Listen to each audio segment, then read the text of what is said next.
de concertista en piano en la ahora Facultad de Música de la UNAM. Ahí di clases durante 35 años. Afortunadamente ya me jubilé. Sé que al decir eso, algunas y algunos pensarán, ¿estaba hablando el papá de Boris o el abuelito de Boris? No, afortunadamente corrí con la suerte de tener a mi niño a los 53 años, lo cual ha sido una gran bendición. Entonces, de ahí que pues hace mucho que transitara por llevara ya tanto tiempo transitando por las aulas de la UNAM y también por las aulas de la Escuela Superior de Música del Instituto Nacional de Bellas Artes, de donde también ya me jubilé.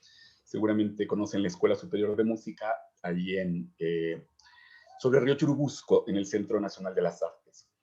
Bueno, antes que nada, por supuesto, también, ese antes que nada ya no funcionó porque ya no hubo un antes que nada, pero quisiera agradecer la invitación de Roxana, tanto Roxana, la directora de Calpilli, como Roxana, hija, que corrí con la suerte de que fuera también mi alumna en la Universidad del Claustro de Sor Juana.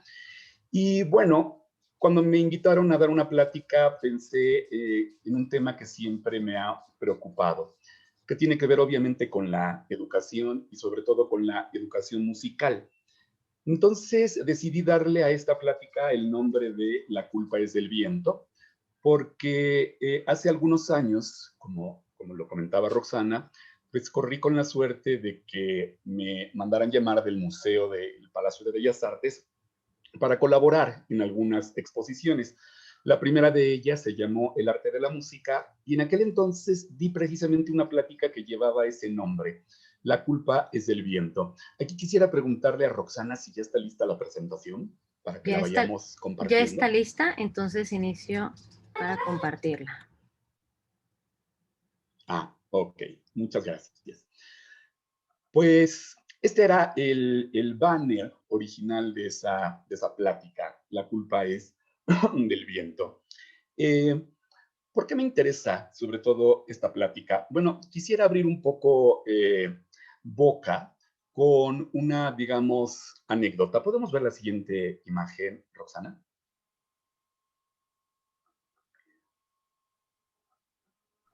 Voy, Siguiente. un momentito. Ok. Oh, ¿qué está pasando aquí? Voy. Listo. Uh, ahí está. Bueno, vemos aquí una imagen de uno de los compositores de la llamada música clásica más importantes de la historia, uno de los grandes sinfonistas, es decir, compositores de sinfonías. La sinfonía es uno de los géneros más complicados dentro de la música. Este compositor se llamó Gustav Mahler. Mahler vivió de 1860 a 1911 y no solamente fue un gran compositor, fue un gran director de orquesta, pero padeció, como muchos grandes artistas, las críticas, las terribles críticas de sus contemporáneos, pues que todo parecía indicar que no comprendían su música, al igual que muchos de los grandes genios. Mahler, digamos, estaba bastante adelantado a su tiempo.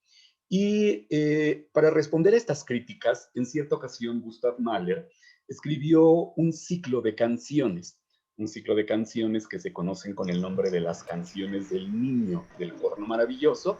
Y dentro de esas canciones hay una muy especial que se llama Alabanza de un intelecto superior. ¿Podemos ver la siguiente imagen, Roxana, por favor? Este es el nombre. Ustedes se preguntarán, ¿y qué hace ese burro que todos conocemos ahí en la imagen? Bueno, es que Boris me ayudó a confeccionar las imágenes y pues le encantó esta y ni hablar, ¿no? Como les decía, es una canción, pertenece a un ciclo de canciones.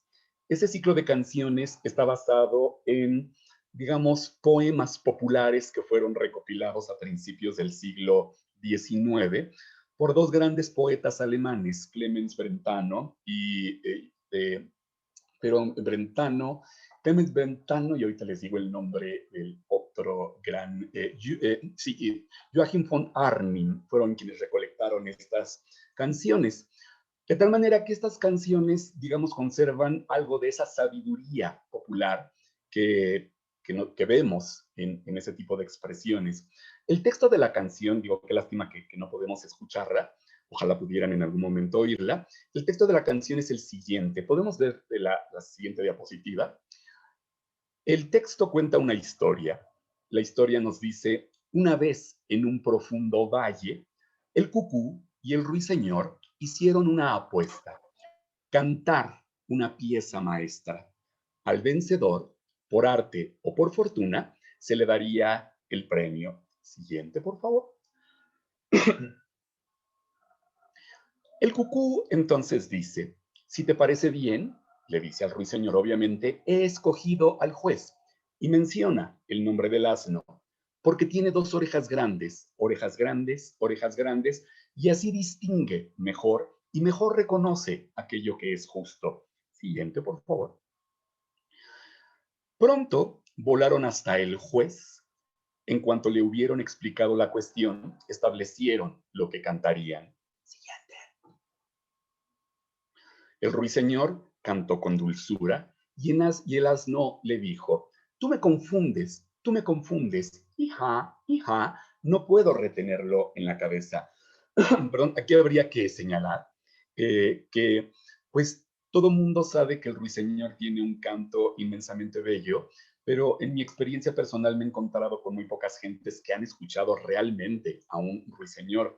Pese a que el ruiseñor ocupa un lugar muy importante, no solamente en la historia de la música, en la historia de la literatura, de la poesía, pues todos recordamos, nada más por nombrar un ejemplo, el famoso cuento de Oscar Wilde, El ruiseñor y la rosa, ¿no?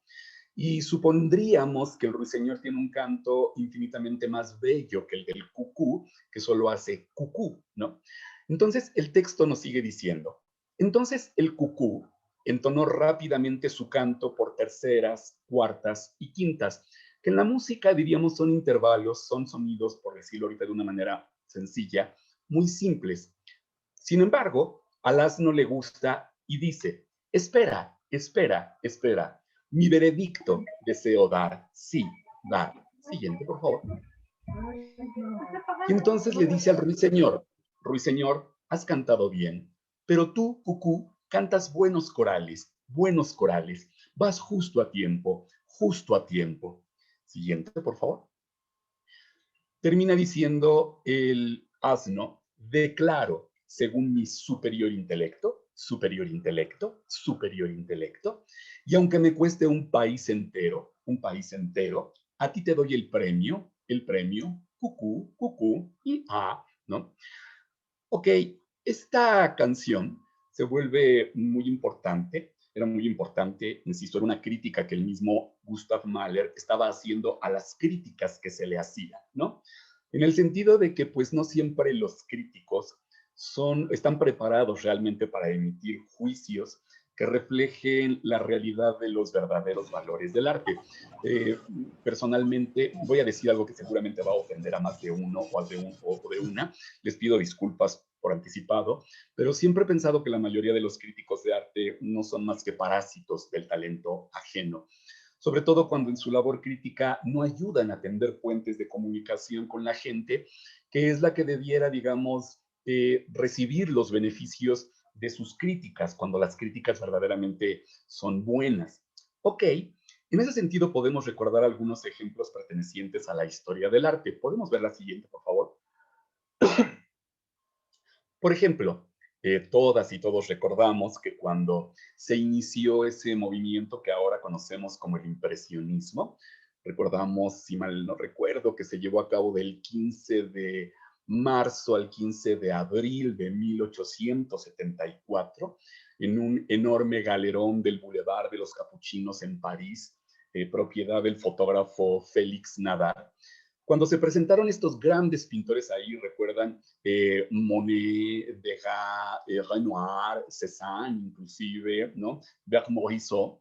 Este crítico que está aquí, Louis Leroy, este muchachito que aparece en la parte de abajo, Louis Leroy, al contemplar varios de los cuadros y al ver que varios de los cuadros tenían como parte de su nombre la palabra impresionismo, los llamó despectivamente los impresionistas. Sin embargo, bueno, sabemos que el tiempo iba a poner las cosas en su lugar y le iba a dar la razón a esos grandes artistas Pues digamos que ahora la memoria que guardamos de Louis Leroy no es muy buena, ¿no? Pero no fue la única vez. Podemos ver la siguiente, por favor. Recordamos también la manera, dice, los críticos parásitos del talento ajeno, total, absolutamente de acuerdo, ja, je, je, je. Sí, bravo, bravo, sí, sí, me la rifé, ¿verdad? Ok. Recordamos que también en 1905, Internet.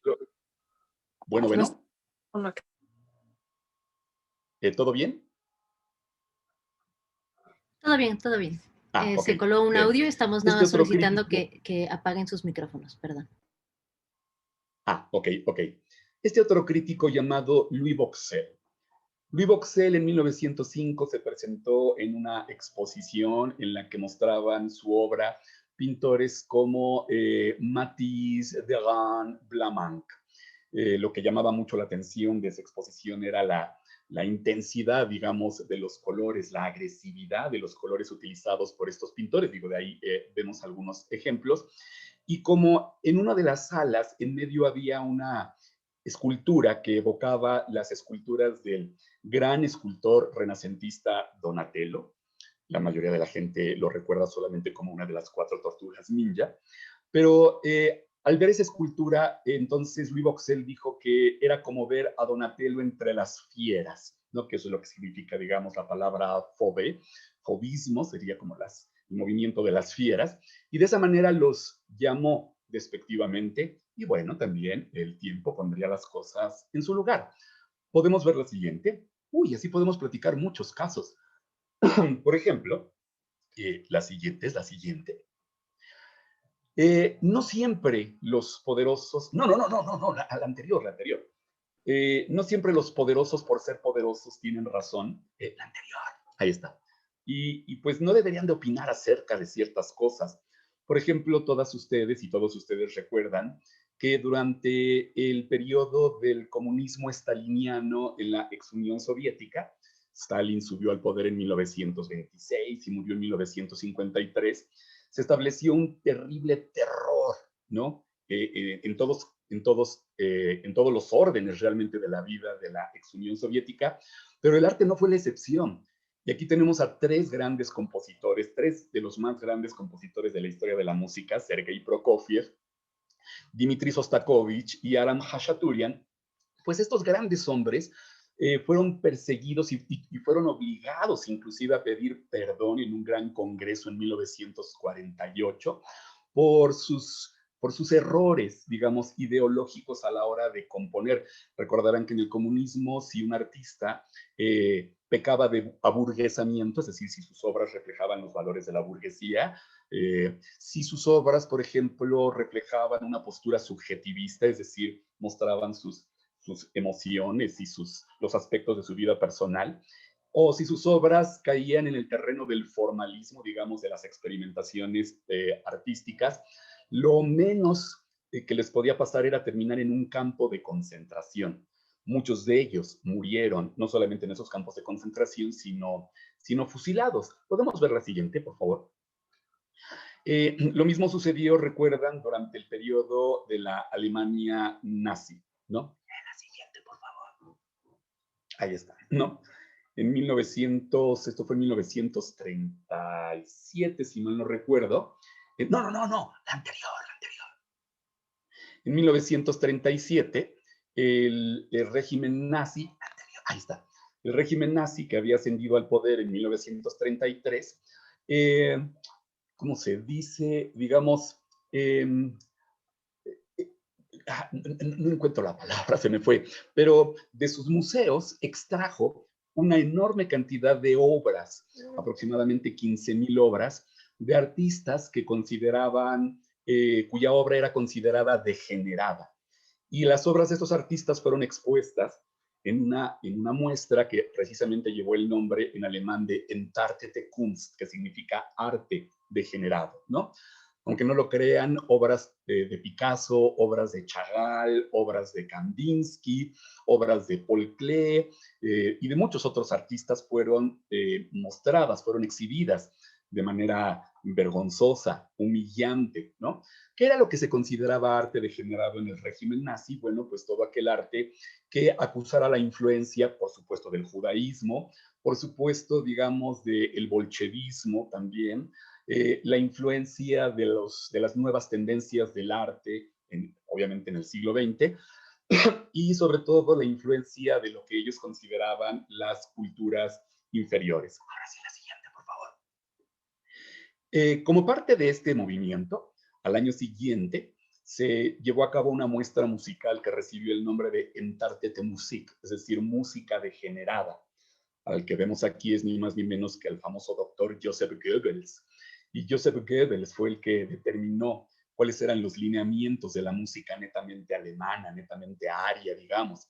Como se ve en ese póster, seguramente han ido ustedes al maravilloso Museo Memoria y Tolerancia. Ahí se exhibe uno de estos pósters originales.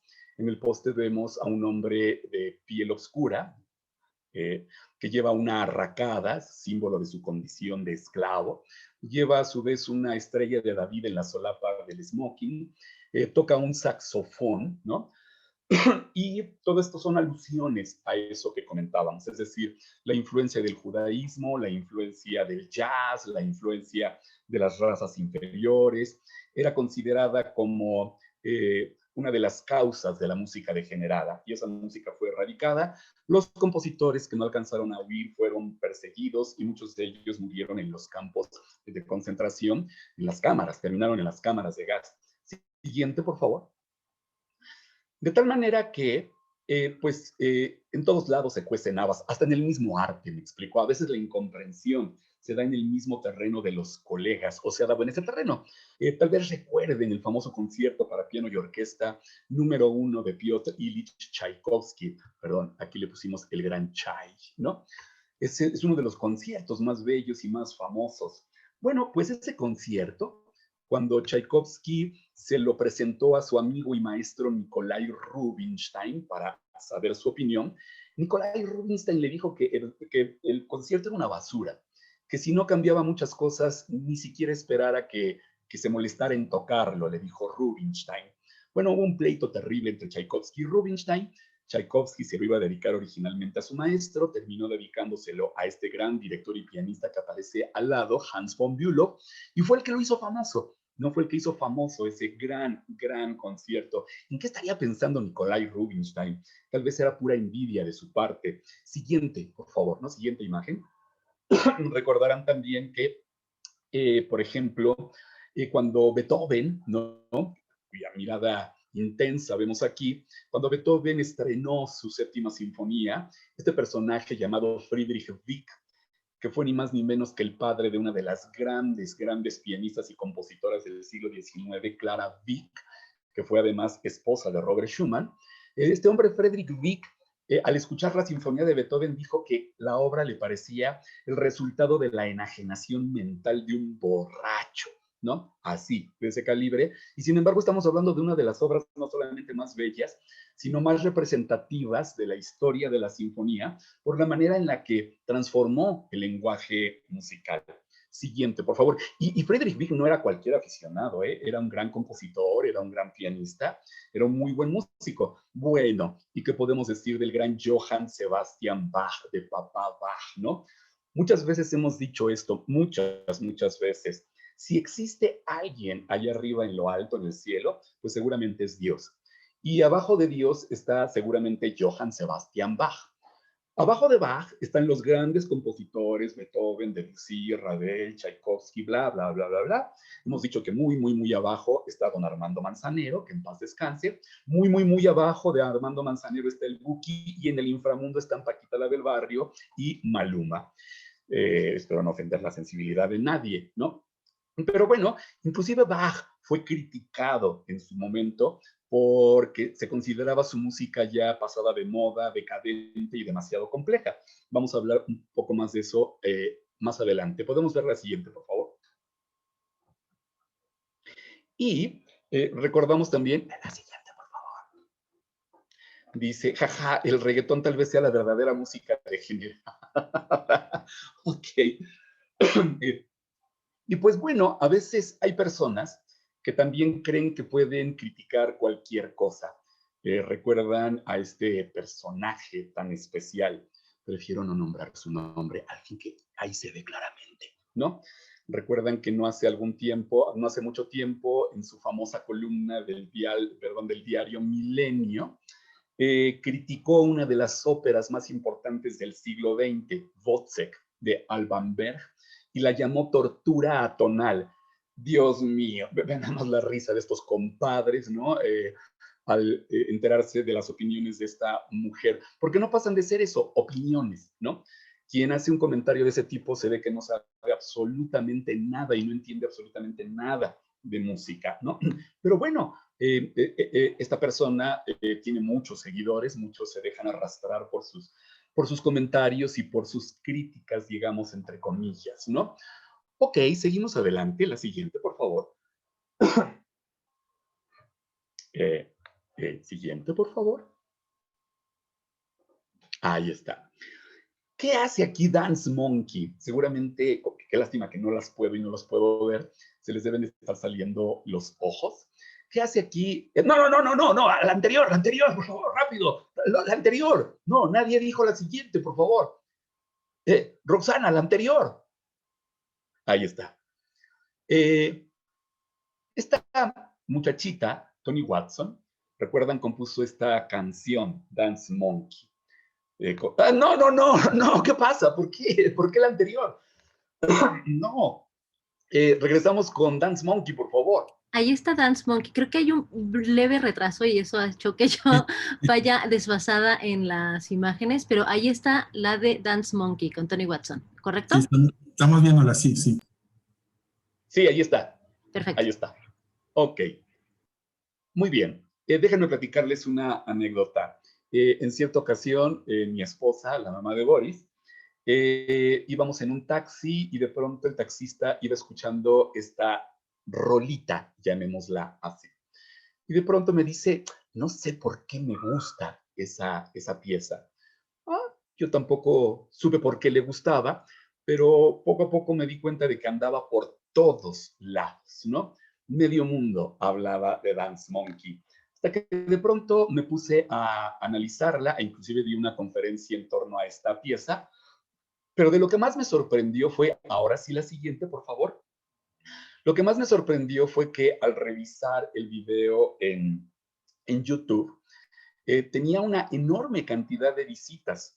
De hecho, hoy lo revisé y vean nada más esto. Lleva 1,480, perdón, 1,480, 1,480 millones, 37,032 visitas. Es increíble, me explicó. O sea, qué bárbaro. O sea, toda esta gente ha escuchado esta pieza, nada más en YouTube. Imagínense la cantidad de gente en el mundo que no la ha consumido. Y créanme, aunque es una rola muy pegajosa, no pasa de verdad de 4 acordes, es increíblemente simple. El ritmo tampoco es complejo. Digamos que corrió con la suerte esta chica de hacer un gran hallazgo, un hallazgo pegajoso, ¿no? Pero esto es lo que la mayoría de la gente consume. Ok, sigamos adelante, por favor. Siguiente, por favor. Y me llamó mucho la atención porque en esta conferencia que les platico, pues también analizamos, por ejemplo, a Maluma, algunos de sus reggaetones, algunas de sus piezas. Y me llamó la atención que esta pieza llamada, bueno, creo que de llamarla que pieza es demasiado, ¿no? Pero esta rolita, digámoslo así, de Maluma, qué pena, llevaba, lo consulté el día de hoy, 244,596,421 visitas, ¿no? ¿Qué hace ahí este personaje que está en el centro? Pues este personaje es ni más ni menos que Georges Bizet. Georges Bizet, recordarán, fue el compositor de la famosa ópera Carmen, famosísima ópera Carmen.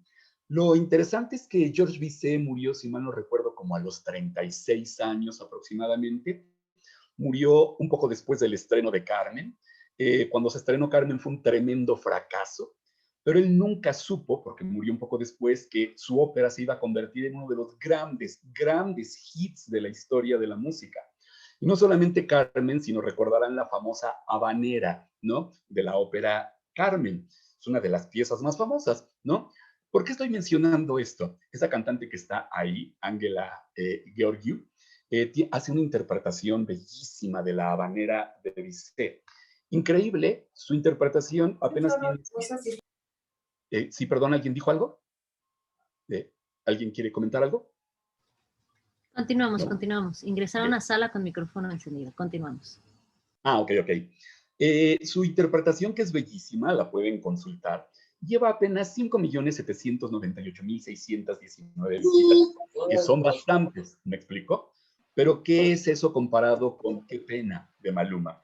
¿Qué hace Bizet ahí? Pues que también hicimos un análisis del reggaetón, y el reggaetón está basado precisamente en ese ritmo característico de la habanera de Bizet, porque es el ritmo de habanera, el tim, ta, tim, tam, tam. Bueno, lo estoy haciendo inclusive más rápido. El ritmo original es tim, ta, tim, pam, tim, ta, tim, pam, pam. Lo único que hicieron los reggaetoneros fue darle un poco más de velocidad. Tim, ta, ti, ta, pam, ta, ti, ta, pam, ta, ti, ta, pam. Nada más, ¿me explico? Imagínense todo el dinero que nos han empujado utilizando un recurso muy bello y muy simple, pero sin darle mayor, sin aportar nada. ¿Podemos ver la siguiente, por favor? Ok. Mm. Perdón, un traguito para refrescar la garganta. Por ejemplo, esta pianista que ustedes están viendo aquí es ni más ni menos que Evgeny Kissin. Evgeny Kissin ha sido uno del... vive, afortunadamente, es bastante joven, no tan joven todavía, él nació en 1971, pero imagínense, a los 2 años de edad, certificado, a los 2 años de edad, Evgeny Kissin ya improvisaba en el piano. Claro, obviamente no improvisaba como un jazzista consumado, pero ya se podían reconocer en su ejecución en el piano ciertos patrones de improvisación. Si ustedes escuchan su versión del preludio número 16, opus 28 de Chopin, es increíble, es algo fuera de este mundo. Y sin embargo, la última vez que lo revisé, solo tenía 108.309 visitas. Uno diría, ¿qué está pasando en este mundo? ¿No se han invertido los valores? Podemos ver la siguiente. ¿Qué pasa? ¿No? Ok, ahora vamos a este punto. Hace algunos años, en una de estas tiendas que ustedes seguramente recuerdan que se llamaban Gigante, ahora se llaman Soriana, a la entrada de la tienda me encontré con 2 mesas llenas de discos.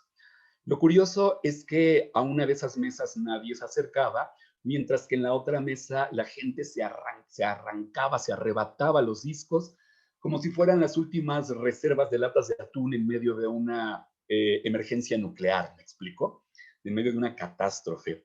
Cuando me acerqué al disco al que nadie se allegaba, me encontré que el disco que vendían era este, lo mejor de la gran ópera. Claro, de entrada dije, pues por eso nadie lo compra, porque la portada es horrenda, me explico quién diseñó esto. La gente ni siquiera, la mayoría de la gente no sabe que esto es una sala de conciertos, se ve muy mal, ¿no? Y además hay que recordar a la gente de pronto que conoce de ópera. ¿Y por qué habría de saber de ópera? ¿Qué es eso de lo mejor de la gran ópera? Se acercaron algunas personas, tomaron el disco y de pronto leían, lo voy a leer mal por supuesto, leían Verdi, Puccini, Rossini, volteaban el disco y leían los nombres de las arias, así tal como se escribían, ¿no? Chegelida Manina, Moncoeur se obre a Toboix. Dejaban el disco y se aventaban un chapuzón a la otra mesa, ¿no? Lo curioso, podemos ver la siguiente, por favor. Lo curioso es que este disco, que además era un disco pirata, vine a descubrir que era un disco pirata, contenía arias maravillosas ejecutadas por cantantes increíbles, pero no se les daba ni siquiera crédito a los cantantes. Se decía de manera falsa que la orquesta que tocaba era la de los solistas de Oxford, ¿no? Eh, Cosa curiosa, ese disco costaba 19 pesos con 50 centavos, o sea, una bicoca, ¿no? 19 pesos con 50 centavos. Dentro de ese disco venía una de las arias más bellas de la historia de la música, que se llama El Uccevan le Stelle de Giacomo Puccini. Eh, Me llevé el disco, lo escuché, descubrí que eran grandes cantantes los que interpretaban estas arias, y sobre todo esta. Pero, ¿por qué iba a comprar la gente ese disco? ¿No? ¿Por qué se podría interesar la gente por un disco así? Si además no, ni siquiera le traducían los nombres de las áreas y en el interior ni siquiera venían las traducciones de las letras, ¿no? ¿De qué le hubiera servido a la gente? Podemos ver la siguiente, que en relación con esta área le hubieran puesto el texto en italiano. El texto en italiano lo voy a leer mal porque la gente leería nada más elucevan le stelle, edolezzava la terra, stridea. La gente diría, ¿pero qué es esto? Bueno, hagamos una traducción. Podemos ver la siguiente. Como podrán ver, el texto es maravilloso. El texto dice, y brillaban las estrellas, y olía la tierra. Chirriaba la puerta del huerto y unos pasos hacían florecer la arena. Entraba ella fragante y caía entre mis brazos. Oh, dulces besos, lánguidas caricias, mientras yo estremecido las bellas formas iba desvelando. Para siempre desvanecido mi sueño de amor, ese tiempo ha acabado y voy a morir desesperado y jamás he amado tanto la vida. Si ustedes escuchan esta aria en la versión de Luciano Pavarotti, que era como venía en ese disco, bueno, si no lloran, yo les sugeriría que fueran a ver a un cardiólogo, porque a lo mejor ya se murieron y no se han dado cuenta, o a lo mejor descubren que tienen un pan de muerto en el pecho, o no sé, algo, ¿no? Porque es una de las arias más conmovedoras que existen. Porque en realidad el aria nos habla de un hombre que está esperando el amanecer en un calabozo oscuro. Está esperando a que llegue el amanecer porque lo van a fusilar. Ese hombre está desesperado porque sabe que lo han acusado injustamente de un delito que no cometió. Su único delito, si pudiera llamarse así, es el haber tenido como novia a una mujer extraordinariamente bella, de la que se enamoró también un hombre muy poderoso. Y ese hombre poderoso, para hacer a un lado a su rival, lo ha acusado de un delito, de un crimen que no cometió, lo ha juzgado, lo ha sentenciado y va a ser ejecutado cuando llegue el amanecer. Este hombre, insisto, está desesperado. Si realmente pensamos que la parte importante de nuestra relación con el arte debería recaer en lo que llamamos compasión, es decir, el ser capaces de padecer con el otro, el ser capaces de padecer con lo que la obra nos quiere decir, el ser capaces de padecer con lo que el arte nos quiere transmitir, pues tendríamos que preguntarnos, yo sé que está muy rudo, ¿no? Si en alguna ocasión hemos pasado por una circunstancia similar, ¿no? Pero supongamos, imaginemos que estuviéramos precisamente en ese calabozo esperando ese momento. ¿Qué querríamos recordar? ¿No? ¿Qué recuerdos querríamos evocar que justificaran nuestra existencia o que cuando menos aliviaran el dolor por el que estamos atravesando? ¿No? Si se dan cuenta, este hombre decide recordar su primer encuentro con la mujer que ama. Y el texto es maravillosamente sensorial, apela a todos los sentidos. Lo primero que dice él es, y brillaban las estrellas. Sí, es como si dijera, sí, claro, recuerdo que brillaban las estrellas, ¿no? Visual. Y olía la tierra, olfativo. Chirriaba la puerta del huerto, la espera en un huerto, es decir, auditivo. Dice, y unos pasos hacían florecer la arena. ¿Se dan cuenta? Es decir, se da cuenta de la textura de la arena en la suela del zapato, pero a través del sonido que produce. Ya es una figura muy interesante. Dice, entraba ella fragante, es decir, rodeada de aromas, y caía entre mis brazos, táctil. Oh, dulces besos, gustativo, lánguidas caricias, táctil. Oh, Dios mío, ¿no?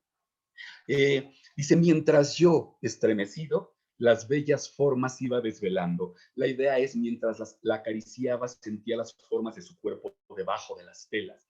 Pero de pronto cae en la conciencia de su situación y dice, para siempre desvanecido mi sueño de amor. O sea, se ha desvanecido, ese tiempo acabado, ¿no? Y voy a morir desesperado y jamás he amado tanto la vida. O sea, nunca había amado tanto la vida como hoy y me encuentro en esta situación. La historia es terrible porque este hombre termina siendo fusilado. Yo les sugeriría que vieran, escucharan y que vieran la ópera. Van a ver qué cosa tan increíble. Qué pena de verdad que no la podamos escuchar ahorita porque no nos ayuda mucho este tipo de transmisión, pero créanme, es muy bella. Es una música extraordinaria. Al igual que todas las demás áreas que venían en ese disco por el que nadie se interesaba y que costaba 19 pesos con 50 centavos. Y sin embargo, al acercarme a la otra mesa para ver por qué la gente se arrebataba esos discos, podemos ver la siguiente. El disco que se vendía, se los juro, por Borisito era este. Merengue mix en tu reventón, ¿no? Con una selección de grandes rolones, la batidora, ropa apretadita, la tanga, el baile del mono, la vaca y muchas más, ¿no? Oh, Dios mío. Pero claro, obviamente el disco era muchísimo más llamativo, sobre todo por ese barquito que se ve ahí en medio de la bahía, ¿no? Eh, Obviamente cada música está dirigida a una finalidad específica. Este disco, cosa curiosa, costaba 29 pesos con 50 centavos, es decir, 30% más que el otro disco. Y la gente estaba dispuesta a pagarlo. Claro, la gente no conocía el contenido del otro disco, cómo iba realmente a elegir, ¿no? Pero no hay ni punto de comparación. Bueno, pues recordamos, por ejemplo, la letra de La Vaca, ¿no? ¿Quién no recuerda ese texto poético tan profundo? La vaca, mu, la vaca, mu, la vaca, mu, y para que uno no piense que se trata de una manada de vacas, el autor nos aclara que es la misma vaca, mu, ¿no? ¡Wow! O sea, era impresionante. Claro, compré el disco por trabajo antropológico, no vayan a pensar mal de mí, ¿me explico? Me interesó ver de qué se trataba esto. Pero ahora seguramente les está haciendo cosquillas en la circunvolución cerebral y a dónde va el papá de Boris con todo esto, ¿no? Ok, podemos ver la siguiente imagen. Eh, Hace muchos, muchos años, en el Museo de Culturas Populares, no, perdón, esto sucedió en el Museo de San Carlos en 1997, hubo una exposición que se llamó Rubens y sus contemporáneos. En uno de los cuadros se exhibía esta crucifixión de Rubens, ¿no? Maravillosa. Mientras estaba yo contemplando esta crucifixión, se paró a mi lado una señora, se quedó mirando el cuadro y no tardó ni 15 segundos en dictaminar lo siguiente. Lo único que dijo, lo único que le inspiró el cuadro fue, pues ni parece que haya pasado 40 días en el desierto como dicen que los pasó. Se dio la media vuelta y se fue, ¿no? No le interesó nada más, no se preguntó nada, no se preguntó, bueno, ¿quién es el pintor o por qué el pintor decidió poner a Cristo solo, sin los ladrones, sin las Marías? ¿Por qué la lanzada está en el costado izquierdo? ¿De dónde surge esa luz que baña el cuerpo de Cristo si el entorno está sumido en la más profunda oscuridad? No se preguntó nada, ¿no? Lo cierto es que la verdad yo tampoco hice nada por sacarla o por llevarla a entender el cuadro, ¿no? Lo cual me recuerda otro cuadro. ¿Podemos verlo, por favor? Siguiente imagen. Este cuadro que vamos a ver se llama El bautismo del eunuco. Lo pintó en 1626 Rembrandt. Aunque no lo crean, Rembrandt tenía solo 20 años cuando pintó este cuadro. ¿Qué tiene de extraordinario este cuadro? Bueno, vemos en él a un hombre de piel oscura, cubierto con también una piel de camello. Vemos que sus ropas están confeccionadas con telas finas, vemos la textura sedosa de las mangas de su ropa. Está arrodillado con una rodilla en tierra. Frente a él hay un perro que agacha la cabeza al piso, se dirige la cabeza al piso, abre el hocico y saca la lengua, como si estuviera tomando agua. Parece ser que ahí hay agua. Detrás de este hombre hay otro también arrodillado que sostiene un turbante también de piel oscura. Vemos que también está vestido con ricas telas. Detrás de él hay otro hombre también de piel oscura, muy bien vestido, que lleva un libro enorme. Si más o menos ubicamos la época a la que se refiere el contenido del cuadro, pues podemos suponer que la confección de los libros en aquel entonces era muy cara. O sea, ese libro debe de ser muy caro, debe de ser muy importante. Al lado del hombre, al lado derecho del hombre que está arrodillado, vemos a otro hombre calvo, con una enorme barba, que dirige su brazo derecho con la mano abierta hacia la cabeza del hombre que está arrodillado, como en un gesto, digamos, ritual. En la parte de atrás vemos un carruaje, sobre el carruaje también vemos a gente vestida de manera muy elegante. Detrás vemos a otro hombre subido en un caballo. Atrás de este todavía alcanzamos a ver la cola de un caballo. Vemos una palmera, el paisaje es desértico, podría ser una especie de oasis. En el fondo vemos algunas construcciones como si se viera una ciudad allá a lo lejos. Hay que recordar que un bautismo es una iniciación en un conjunto de creencias, ¿no? Un eunuco obviamente es un personaje que sobre todo en los países de Medio Oriente, es un personaje, es un hombre al que se le han extirpado, digamos, los genitales, ¿no? sobre todo a estos personajes, a los eunucos, se les ponía al frente de los lugares, los famosos harenes, en los que los hombres poderosos guardaban a sus mujeres. Pero, ¿qué significa este cuadro? ¿Por qué se los estoy mostrando? Porque para entender este cuadro tendríamos que recordar cuál es el texto en el que se basó Rembrandt. ¿Podemos ver la siguiente imagen? Por favor. El texto pertenece al libro de los Hechos de los Apóstoles. El texto recibe el nombre de Felipe y el etíope. El etíope. Supongo que recordamos que Etiopía queda en África, en el África oriental, abajo precisamente de Egipto. Y de pronto uno se preguntaría, qué hace un etíope? ¿No? Ahí en esta imagen. Bueno, el texto nos dice, un ángel del Señor habló a Felipe diciendo, levántate y ve hacia el sur por el camino que desciende de Jerusalén a Gaza, el cual es desierto. ¿Podemos ver la siguiente, por favor? Entonces, él, Felipe, se levantó y fue. Y sucedió que un etíope, eunuco, funcionario de Candace, reina de los etíopes, el cual estaba sobre todos sus tesoros y había venido a Jerusalén para adorar, volvía sentado en su carro y leyendo al profeta Isaías. Uno se pregunta, insisto, ¿qué hacía un etíope en Jerusalén? ¿Qué hacía un etíope adorando, ¿no?, a el Dios de la tradición hebreo-judía? Sin embargo, el texto nos dice, y el Espíritu dijo a Felipe, acércate y júntate a ese carro. Siguiente, por favor. Acudiendo Felipe, le oyó que leía al profeta Isaías y dijo, ¿pero entiendes lo que lees? Es decir, Felipe le pregunta al eunuco, ¿entiendes lo que lees? Y el eunuco dijo, ¿y cómo podré si alguno no me enseñare? Y rogó a Felipe que subiese y se sentara con él.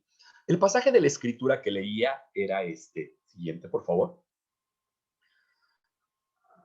Como oveja a la muerte fue llevado, y como cordero mudo delante del que lo trasquila, así no abrió su boca. En su humillación no se le hizo justicia, mas su generación, ¿quién la contará? Porque fue quitada de la tierra su vida. Siguiente, por favor. Respondiendo el eunuco, dijo a Felipe, te ruego que me digas, ¿de quién dice el profeta esto? ¿De sí mismo o de algún otro? Entonces Felipe, abriendo su boca y comenzando desde esta escritura, le anunció el evangelio de Jesús. Siguiente, por favor. Y yendo por el camino llegaron a cierta agua y dijo el eunuco, aquí hay agua, ¿qué impide que yo sea bautizado? Felipe dijo, si crees de todo corazón, bien puedes. Y respondiendo dijo, creo que Jesucristo es el Hijo de Dios. Y mandó parar el carro y descendieron ambos al agua, Felipe y el eunuco, y le bautizó. Cuando subieron al agua, el Espíritu del Señor arrebató a Felipe y el eunuco no le vio más y siguió gozoso su camino.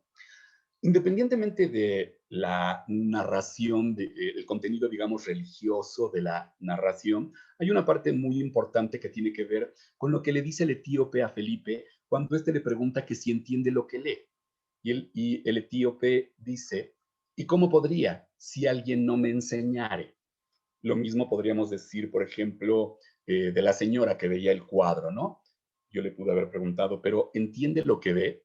Y ella me pudo haber contestado lo mismo, pero ¿cómo podría si alguien no me enseña?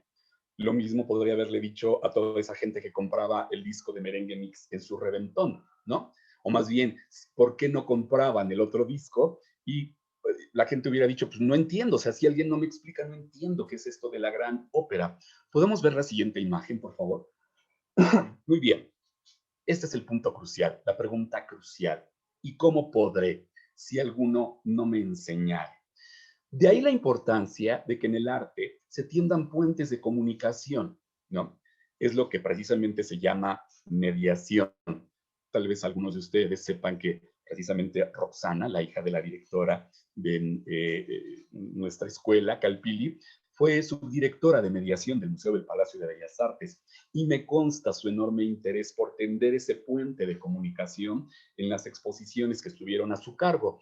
Muy bien, seguimos adelante. Es decir, la gente no tiene por qué saber de arte, ¿no? Regresamos entonces a Papá Bach. Les decía que Bach fue muy criticado en su momento porque su música era muy complicada. Y entonces Bach escribió una obra lo voy a decir así simple ahorita, una cantata que lleva por nombre el concurso entre Apolo, entre Febo y Pan.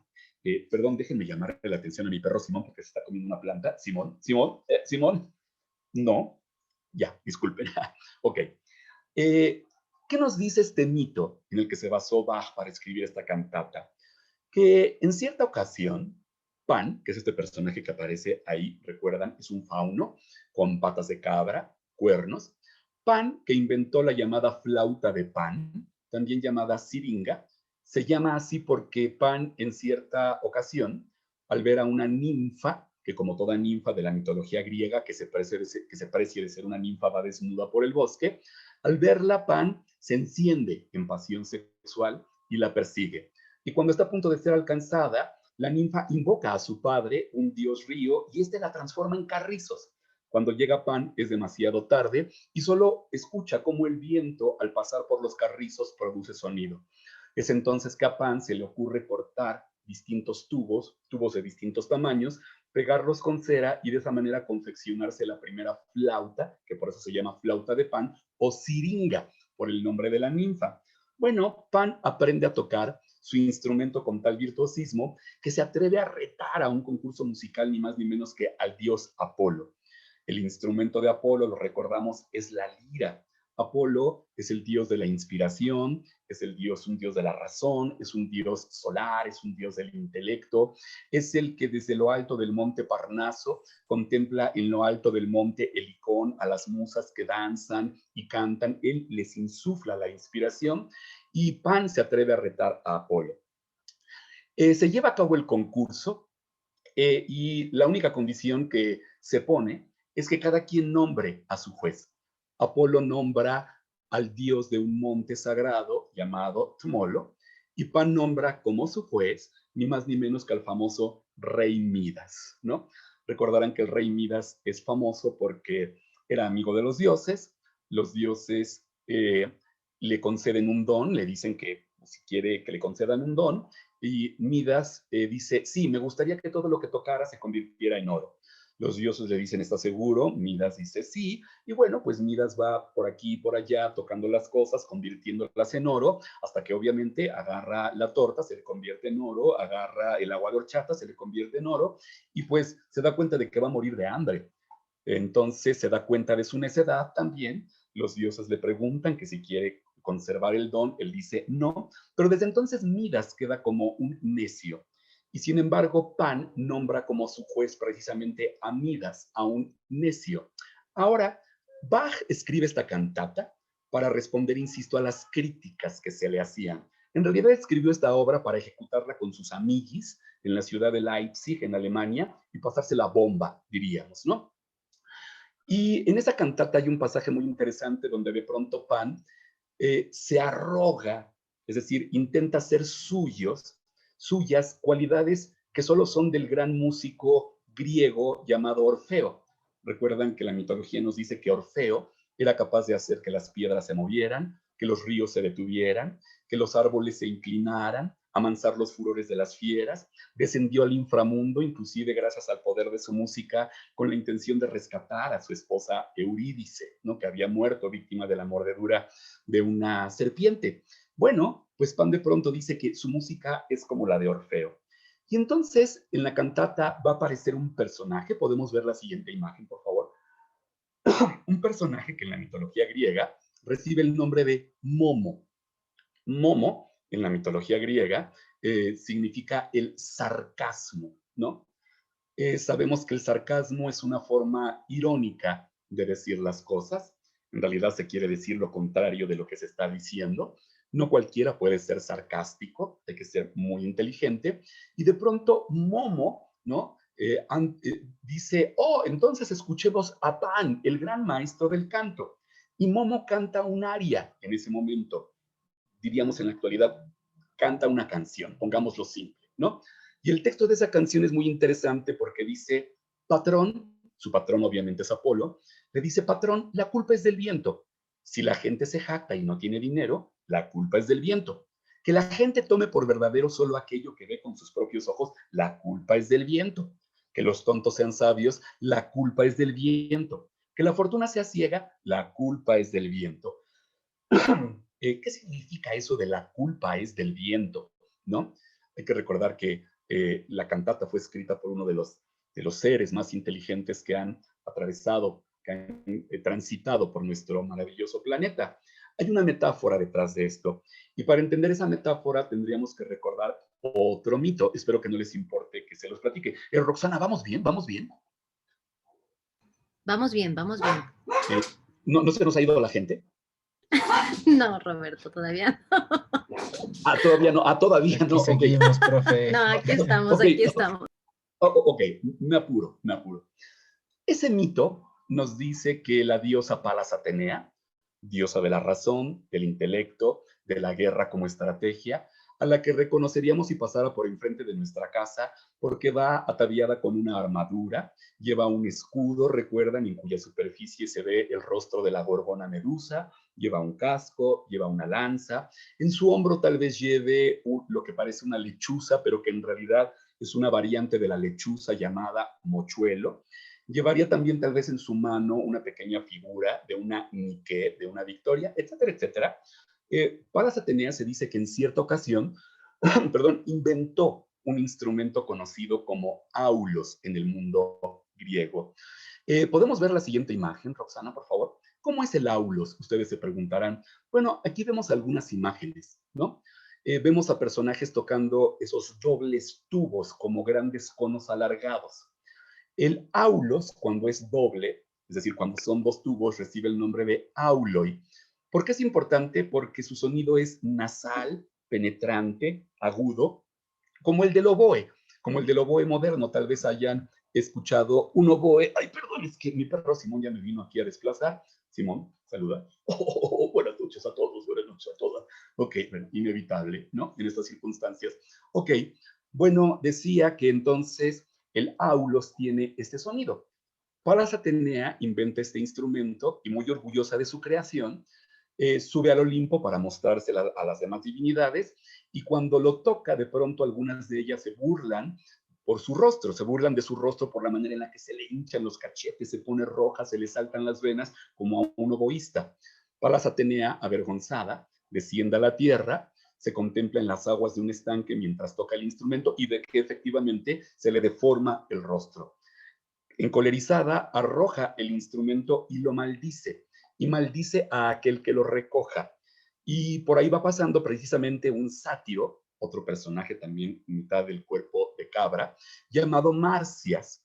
Marcias recoge el instrumento y aprende a tocarlo con tal virtuosismo que se atreve a retar, al igual que Pan, a un concurso musical al mismísimo dios Apolo.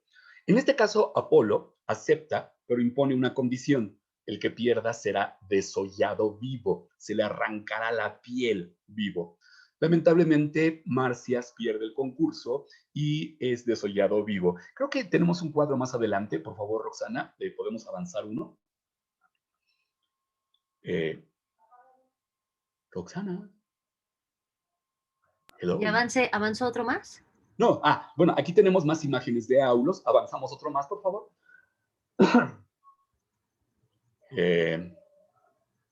¿Otro más? Pero es que no ha aparecido. Aquí vemos todavía más imágenes del efecto que causaba el sonido del aulos, ¿ven? El sonido del aulos se utilizaba sobre todo... No. Ya regresé. El aulo se utilizaba sobre todo en rituales dedicados a Dionisios, ¿no? En rituales dionisíacos. Ahora sí podemos ver la siguiente imagen, que es un cuadro del famoso pintor español José de Rivera, que nos muestra la manera en la que Apolo está desollando a Marcias. ¿Se dan cuenta? Ahí Apolo, muy sereno, el moreno, con su corona de laurel, está arrancando la piel de Marcias, comenzando por las patitas. Marcias está gritando, está atado a un árbol. Allá al fondo vemos a los compañeros del colegio Calpili de Marcias, ¿no? Viendo horrorizados como el profesor desuella a Marcias. Y ese fue el triste fin que corrió Marcias. Ahora, ¿a dónde voy con esto? Voy a tratar de decirlo de la manera más simple, pero mientras podemos regresar a la imagen donde se veía, por favor, el texto de Momo, de Roxana. Eh, los griegos llamaban aulética a la música hecha con instrumentos de viento. Para los griegos, sobre todo del siglo IV antes de Cristo, la música hecha con estos instrumentos solo estaba dirigida a provocar un placer sensorial. No es que eso esté mal, pero solo era por el placer sensorial. Diferenciaban esta música de la llamada citarística, que era la música hecha con instrumentos de cuerda punteada y que por lo mismo permitía el concurso de la palabra. Por lo tanto, no solamente era una música dirigida a lo sensorial, sino a través de la palabra al intelecto. Y los griegos consideraban que esa música era la idónea para la educación, ¿no? Griegos como Aristóteles, por ejemplo, ¿no? Entonces, vemos aquí el sentido de esta aria. ¿Qué está diciendo Momo? Le dice a Apolo, patrón, si el pobre de Pan dice lo que dice y piensa que su música está al nivel de la de Orfeo, la culpa es de los instrumentos de viento, porque además de esto, de este término aulética, se va a derivar también, digamos, un concepto relacionado con la cultura aulética. ¿Qué sería la cultura aulética? La cultura que está dirigida solamente al consumo, ¿no? Si volteamos a nuestro alrededor, pues la mayoría de las cosas, los productos culturales, los productos artísticos, están orientados al consumo, ¿no? Y después viene otra cosa y otra cosa y otra cosa. No se busca la trascendencia, ¿me explico? En ese sentido, diríamos, la cultura citarística buscaría la trascendencia. Preguntémonos qué tipo de cultura está favoreciendo nuestro gobierno. No le quiero echar leña al fuego, ¿de acuerdo, mi querida Roxana? Ok, lo cierto es que Momo estaría diciendo, patrón, la culpa es de la cultura aulética. Es decir, si la gente presume y no tiene dinero, la culpa es de la cultura aulética. Que la gente tome por verdadero solo aquello que ve con sus propios ojos, la culpa es de la cultura aulética. Que los tontos sean sabios, la culpa es de Adelina Lesper. Ay, perdón, no es cierto. La culpa es de la cultura aulética. Que la fortuna sea ciega, la culpa es de la cultura aulética. ¿Se dan cuenta? Muy interesante esa aria que canta Momo en esta cantata. Ahora sí podemos ir avanzando, ya perfilándonos hacia el final, mi querida Roxana. Siguiente, siguiente, siguiente. Ahí está. ¿Por qué es importante, insisto, escoger buena música para educar a nuestros hijos? ¿Por qué sería importante la música que se escoge en la educación? Ojalá podamos tener después otra plática donde veamos la manera en la que funciona, sobre todo a nivel cerebral, la música, el rastro que deja la música que escuchamos a nivel cerebral, las zonas del cerebro que estimulan ciertas músicas y a veces no tanto ciertas músicas, que por supuesto sí, sino la manera en la que escuchamos esas músicas, ¿no? Todo tiene que ver con enseñarle a la gente a escuchar. Todo tiene que ver con enseñarle a nuestros hijos a escuchar. Pero la gente, al igual que nuestros hijos, podrían decir, ¿y cómo podría yo saber cómo escuchar si nadie me dice cómo? ¿Me explico? Por eso siempre he insistido en que la clase de música, bueno, y no solamente yo, los grandes pedagogos, los grandes filósofos, la clase de música es fundamental, ¿no? En la formación de los niños, sobre todo. Y no la clase de música nada más como una especie de cantos y juegos. En la clase de música se debería de enseñar a escuchar, a sentir ritmos, a cantar de manera correcta, a improvisar, a crear. No sé si conozcan a este hombre llamado Elliot Eisner. Escribió un libro muy interesante que se llama El arte y la creación de la mente. Él fue historiador del arte y de pronto escribe este libro muy interesante haciendo un análisis de la importancia que tiene el arte en general en la formación de la mente, en la construcción de la mente. ¿Me explico? Y de pronto dice algo muy interesante que es lo que está aquí escrito. Dice, el trabajo en las artes no es solo una manera de crear actuaciones y productos. Es decir, trabajar en las artes no significa simplemente crear grandes obras de arte para que se presenten en museos y en escenarios, ¿no? Sino que el trabajo en las artes es también una manera de crear nuestras vidas ampliando nuestra conciencia. El arte nos ayuda a ampliar nuestra conciencia del mundo, nos ayuda a conformar nuestras actitudes. satisface nuestra búsqueda de significado, que es tan importante para los seres humanos, ¿no? Porque nos permite establecer contacto con los demás y compartir una cultura. Ojalá pudieran leer, darle una leída a este libro tan importante y se los sugiero, digo, seguramente habrá quien ya lo haya hecho, porque, insisto, mi interés en esta plática radicaba fundamentalmente en que pues iba yo a tener la oportunidad de compartir algo con los padres de nuestros hijos, ¿no? De nuestra escuela, del Colegio Calpilli. Quisiera terminar esta plática con dos imágenes, si no es que una nada más. Podemos ver la siguiente, Roxana. Eh, este personaje que aparece aquí es el famoso emperador amarillo, Huang Ti. Huang Ti es un emperador, digamos, histórico legendario de China. Dice, para controlar mi estrés, angustia, me recomendaron escuchar música y sonidos basados en determinados... ya no veo lo demás. ¿Qué dice aquí? ¿Qué dice? Dice, para controlar mi estrés y angustia, me recomendaron escuchar música y sonidos basados en determinados hertz.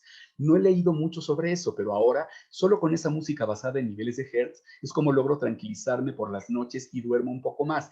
Llegué tarde, pero muchas gracias por lo que alcancé a escuchar. Efectivamente, a ver, déjenme explicarle algo.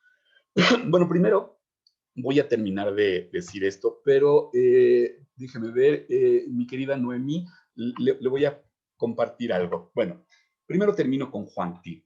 Huang Ti fue este emperador legendario, el gran civilizador de la cultura china, y un mito nos dice que en cierta ocasión Huang Ti mandó a un hombre muy sabio de su corte llamado Ling Lung a los bosques más remotos del imperio en China para que buscara unos bambús y con esos bambús se confeccionara una flauta que fuera capaz de imitar los sonidos de todas las aves. Obviamente es una metáfora, es decir, no se refería tanto a un instrumento que fuera capaz de imitar los sonidos de todas las aves, sino que fuera capaz de construir una música capaz de reflejar todos nuestra complejidad emocional, me explico, para saber mover las emociones. Cuando Ling Lung encontró los bambús, él sabía que tenía que construir la flauta como una enorme flauta de pan, afinando los tubos de la flauta. Lo voy a decir ahorita de manera muy simple para no complicarnos, pero afinando los tubos de la flauta basándose en una relación 2 es a 3. Pensemos 2 sobre 3. Para los chinos, el número 1, para los chinos de la antigüedad, claro, el número 1 representa la divinidad, lo absoluto, lo infinito, lo inalcanzable. El número 2 representa el plano espiritual. El número 3 representa el plano material. Cuando Ling Lung afina los tubos de esa flauta a través de esta relación 2 es a 3, el símbolo que subyace a ello es que esa música tiene que reflejar esta relación, es decir, la relación entre el espíritu y la materia. Porque Huang Ti estaba perfectamente convencido de que una música, y no solamente una música, sino la cultura, debería de reflejar esa relación y ese equilibrio entre el plano espiritual y el plano material. Huang Ti decía que el día que la cultura se apartara de esa relación y se olvidara del plano espiritual, esa cultura se iba a encaminar a su decadencia, a su perdición. Basta ver a nuestro alrededor para darnos cuenta de que eso ha sucedido. Sin ir más lejos, si sabemos un poco, insisto, de las causas que hay detrás de esta terrible pandemia que estamos padeciendo, que tiene que ver con esa fractura que nosotros hemos llevado a cabo con la naturaleza y también con el plano espiritual de la existencia. Entiéndase, con las estructuras más profundas de nuestra psique, ¿no? Eh, Decía que quería complementar el comentario precisamente de Noemí, porque precisamente en esta exposición, en una de las exposiciones en las que participé en el Museo de Bellas Artes, el arte de la música, se mostraron unos pequeños cuadros de la tradición hindú llamados ragamala. Esos pequeños cuadros, esas pequeñas pinturas, se llaman ragamala porque ragamala significa guirnalda de ragas. La pregunta es, ok, ¿y qué es una raga? Las ragas en el hinduismo son escalas. Son escalas, cada una con una capacidad de afectarnos emocionalmente y psíquicamente de manera distinta. Los hindús tienen una enorme cantidad de escalas y de ragas. Ellos están perfectamente conscientes de la manera en la que nos afecta cada instante del día. Dice, mi pasión es la psicología y la música y me dedico a esas dos tareas y encontré una especialidad. Ok, a ver, vamos a ver. Dice, y encontré una especialidad en musicoterapia. Ahí descubrí el poder curativo de la música, la magia que se genera con la música, los sentidos, la psique, el alma. Sí es otra cosa. Sí es otra cosa. Salud. Sí, por supuesto, efectivamente. Y entonces, los hindús saben perfectamente bien el contenido, digamos, de aquella famosa frase de Heráclito. Bueno, más bien, digamos, eso que los hindús conocen muy bien, ya lo había dicho Heráclito, el famoso filósofo presocrático, en aquella famosa frase que dice que nadie se baña dos veces en las aguas de un río. Lo que hay detrás de esto es que no hay dos instantes iguales. Aunque pasemos por el mismo día, por la misma época, es distinto por el simple hecho de que nosotros seguimos creciendo, ¿no? No sentimos igual las primaveras, sobre todo cuando ya estamos en el otoño de la existencia, ¿no? No sentimos igual, por ejemplo, el amanecer, que el atardecer, que el mediodía. A todos y a todas nos afectan de manera distinta, ¿no?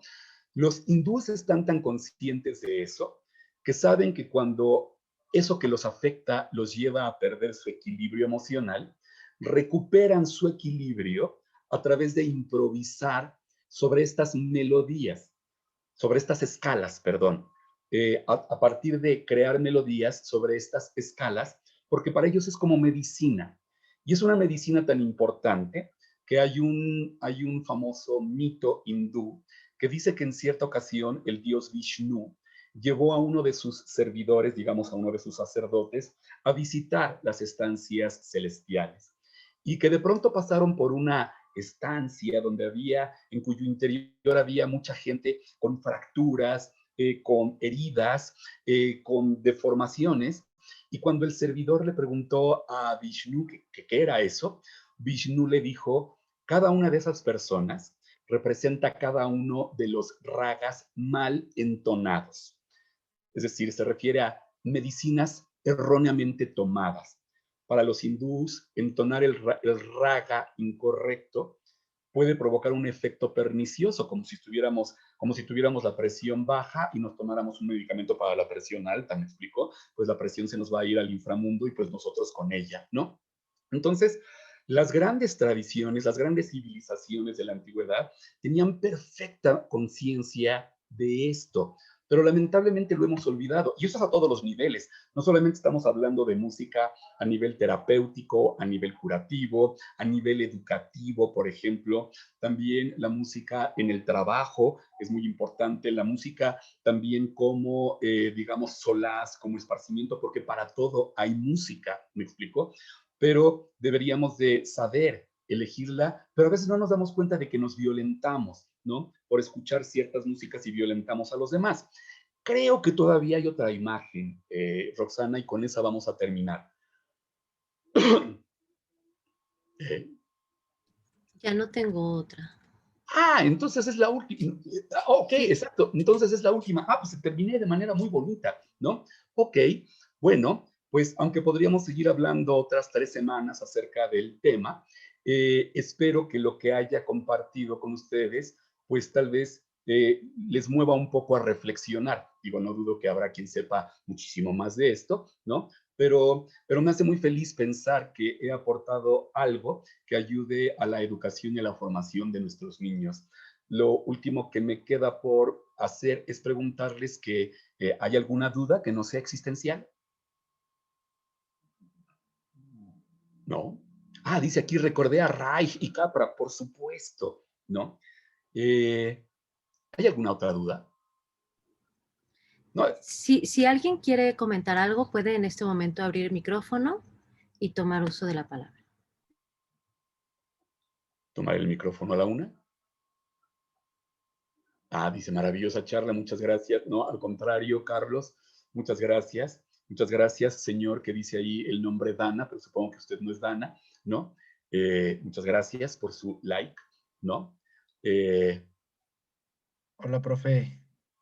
Está aquí ni más ni menos que Cristian. Miren nada más. Cristian fue mi alumno en la Escuela Superior de Música, gran guitarrista, gran persona, ciudadano de Tlaxcala, con un corazón enorme, blanco, así como la nieve.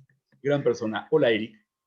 Hola, maestro. Pues nada más quería agradecerle igual por esta hermosa charla que como siempre es un honor estar con usted y precisamente agregar a la importancia de lo que es la música en la educación. Como dice Rudolf Steiner, todo ser humano tiene una sensibilidad innata a la música y muchas veces hoy en día nos preguntamos por qué el machismo, por qué tantas violaciones, por qué existen tantas cosas cuando no nos damos cuenta que las canciones o la música que escuchamos todos los días influyen en nuestro inconsciente o consciente todos los días porque la música es lo que más consumimos en el día, tanto ya sea en la combi o en el transporte público, tanto sea en la casa, con nuestros audífonos, lavando los trastes, en fin, N cantidad de cosas que nosotros muchas veces no prestamos atención, pero que son clave para la educación de los hijos o del ser humano, pues. Y leí en los comentarios a, a Noemí que precisamente habla acerca del uso que le da la música para controlar el estrés y también como dice Dana, la musicoterapia es una de las ciencias que más ha tenido éxito en estas, bueno, en estas fechas ha tenido un boom y ha sido de gran ayuda porque precisamente salen conceptos como lo que es el modelo JIM, maneja el concepto Maslow, que es la experiencia cumbre, el cual habla de precisamente la experiencia del ser humano con la música y cómo esta ayuda al psique del ser para poder tener experiencias de alto enriquecimiento. Y cosas como el ritmo que dice el maestro Roberto Ruiz Guadalajara y la interpretación y la improvisación son muy importantes a tales grados que nosotros muchas veces no nos damos ni la menor idea. Les puedo decir que la Facultad de Música tiene un proyecto increíble en el cual se encarga de ayudar a personas con diferentes diagnósticos como síndrome de Down, autismo y los grandes compañeros, colegas de la Facultad de Música les dan clases, les ayudan a tener una mejor calidad de vida, no a curar, porque curar es un término que hay que tener cuidado, pero sí podemos mejorar la calidad de vida a través de todas esas personas con la música. El ritmo les ayuda a la motricidad fina, gruesa, les ayuda a tener un mejor control del cuerpo. Es impresionante el control que pueden llegar a desarrollar. Entonces, todas estas cosas con los niños son muy importantes y no es por echarle una flor, así como echarle tierra al presidente actual, pero la Escuela Nueva Mexicana precisamente le está dando más importancia a la música, nada más falta que se aplique, por supuesto. Y bueno, con todo esto de la pandemia, pues se ha detenido un poco ese asunto, pero en fin, al final solamente quiero enfatizar que lo que dice Roberto es clave para, no solo para los niños, sino para el ser en general.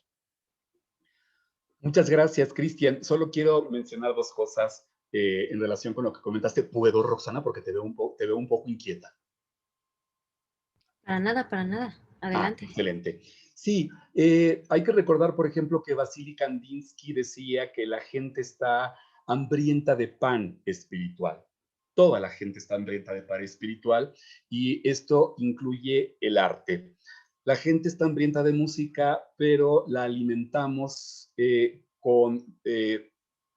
perdón, iba a decir verdaderas porquerías, qué bueno que no lo dije, pero alimentamos a la gente con productos espirituales muy malos, ¿me explico? Eh, Tiene razón Eric, por supuesto, la música es la expresión artística de mayor presencia en la sociedad. Música en el cine, música en el teatro, música en los anuncios, música en la iglesia, música en todos lados. Y nos acostumbramos a ella de la misma manera en la que la gente se acostumbra a comer porquerías, ¿me explico? Chatarra. Entonces, así como vemos de pronto a gente con tremenda obesidad, lo espiritual no se alcanza a ver, pero sentimos sus efectos, ¿me explico? En la vida cotidiana. Y una última cosa, veía que aquí Luis dice, qué importante volver a educar, ¿no? Hay que recordar, y esto me parece muy importante, hay que recordar que educar significa sacar fuera de, ¿no? Es decir, ayudarle al alumno a que saque lo mejor de sí. O sea, no es este concepto que lamentablemente la educación tradicional, esa educación que la mayoría padecimos, esa educación del óvulo frontal y horas nalga, permítaseme el término, ¿no? Esa educación que entiende al alumno como una especie de barril que hay que llenar de cosas, que hay que llenar de información. En vez de entender, educación bancaria. Exacto, en vez de entender al alumno o a la alumna como un barril lleno al que hay que ayudarle a sacar todo lo que tiene dentro. ¿Me explico? Y los niños, sobre todo, tienen un enorme potencial en el terreno musical que deberíamos de ayudar a sacarles ese potencial. En fin, solo quería matizar el maravilloso comentario de Eric. ¿Algo más? Yo quería, bueno, mi nombre es Mariana, soy la esposa de Carlos, y yo quería comentar que la verdad es que me había acostumbrado tanto a la música de transcursos de carro, de escuchar el radio, de poner nada más como lo que te sacaría de un tráfico.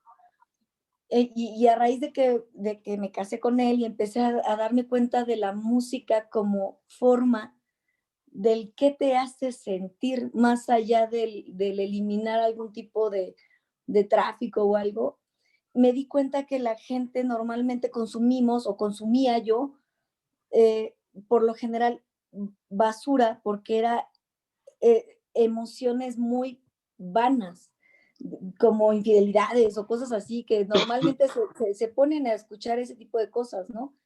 Y dices, bueno, pero yo ya no quiero atrofiar mi mente de algo que no vale la pena. Prefiero escuchar algo que en verdad me llene, que en verdad me guste, que si me quiero relajar, pondré lo que para mi gusto sería algo relajante. No necesito música agresiva o ya sea de género o hacia mi persona, ya no lo necesito. Necesito en mi vida algo que en verdad me haga sentir que lo estoy disfrutando. Porque inclusive hasta la tristeza se disfruta con una buena música, con algo que en verdad te llene en el sentimiento. Y para mí esa fue un tipo de reeducación musical, como bien lo comentas. Y es maravilloso, ya mi playlist de hace 3 años no es la misma que la de ahora. Qué bueno, me da mucho gusto, Mariana. Gracias por tu comentario. ¿Algo más que quieran compartir, decir? Porque mi perro Simón me está esperando para que lo saque a pasear. Dice, es confuso, a mi esposo le gusta escuchar Rammstein y se relaja. Ok. Bueno, por eso necesitaríamos más pláticas en el sentido de ver qué aspectos hay culturales, es decir, qué hay de cultural en nuestros gustos, qué hay realmente de la manera en la que ciertas frecuencias nos afectan en un sentido o en otro. Es decir, a final de cuentas, esta plática solo fue con la intención de echar un poco de ablandador en la circunvolución cerebral, de llevarlas y llevarlos a plantearse algunas preguntas. No tienen por qué creerme, por supuesto, ¿no? Tuve un gran maestro que decía, ni los libros ni los maestros son para creerse, son para despertar inquietudes, ¿no? Entonces, mi intención era simple y sencillamente despertar en ustedes una inquietud. En verdad os digo, hermanas y hermanos, que no quería yo predicar absolutamente nada, ¿de acuerdo? Dice Paula, sí, claro, tienes que hablarnos después de Leto, sería maravilloso. Por supuesto, Paula, veo que no fue en vano ese 10 que te puse en la clase de música, ¿no? En fin, pero bueno, sí, claro que sí, ojalá podamos tener en algún momento otra plática, yo encantado de la vida. Mi querida Roxana, ¿algo más? Pues, hola a todos, ya me conocen. Pues mira, ¿qué te puedo decir? Nacemos con la música, es el único arte con el que nacemos. Y desde que escuchamos el corazón, ese sonido, ese alegro, al escuchar ese corazón, ese fabuloso alegro, vivaci, ¿no? De querer salir y explotar. Es el único. Entonces, imagínate, si nacimos con ese sonido, esos ruidos de estar adentro de mamá y luego el salir, y cuando salimos es cuando nos contaminamos, ¿no? Pero sí es cierto, aprender a escuchar música creo que es lo más importante. Nuestro cuerpo también es el primer instrumento que conocemos. Nuestra voz, nuestras manos, todo nuestro cuerpo es música también. Entonces, imagínate, gracias a la música, como bien lo dijo alguien ahí, encontramos la empatía, encontramos la felicidad, encontramos la relajación, encontramos la alegría.